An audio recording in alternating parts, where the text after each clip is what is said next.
আমি পূর্ব বর্ধমান জেলার জামালপুর ব্লকের শাহ হোসেনপুর বিদ্যানিকেতন হাই স্কুলের ভারপ্রাপ্ত প্রধান শিক্ষিকা বলছি।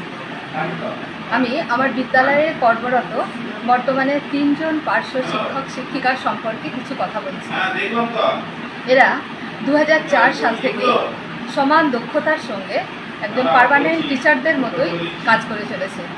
পঠন পাঠন থেকে শুরু করে মিড ডে মিল পরিচালনা করা, এমনকি তারা স্থানীয় হওয়ার জন্য স্কুলের যে প্রোগ্রামগুলো হয়, যে দিবস পালনের ব্যাপারে, সেগুলোতে এদের উপস্থিতি কিন্তু চোখে পড়ার মতো। তাদের সাহায্য ছাড়া আমাদের এই বিপুল সংখ্যক ছেলে মেয়েকে ঠিক মতন পাঠদান সম্ভব হতো না।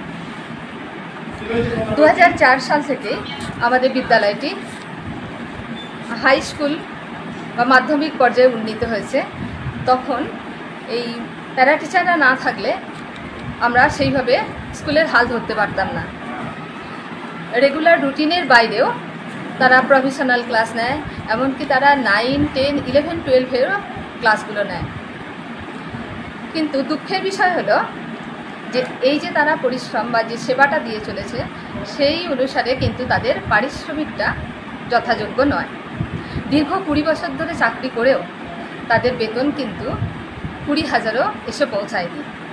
যেখানে 2024 সালের এক অর্ডার বলে সকলের অভিজ্ঞতার নিরিখে বেতন বৃদ্ধি হলো, পার্শ্ব শিক্ষকদের বেতন বৃদ্ধি কিন্তু অধরাই রয়ে গেল। ফলে একজন পার্শ্ব শিক্ষককে সংসার চালানোর জন্য বিদ্যালয়ের টাইমের বাইরেও কাউকে টোটো চালাতে হচ্ছে, কাউকে সবজি বিক্রি করতে হচ্ছে, কাউকে দিনমজুরের কাজও করতে হচ্ছে, যেটা মোটেই কাম্য নয়। তাই পশ্চিমবঙ্গ সরকার তথা সংশ্লিষ্ট কর্তৃপক্ষের কাছে আমার বিনীত নিবেদন যে তাদের বেতন বৃদ্ধি করে তাদের একটা সম্মানজনক জায়গায় নিয়ে আসা হোক। এই আবেদনটুকু আমি রাখলাম। নমস্কার।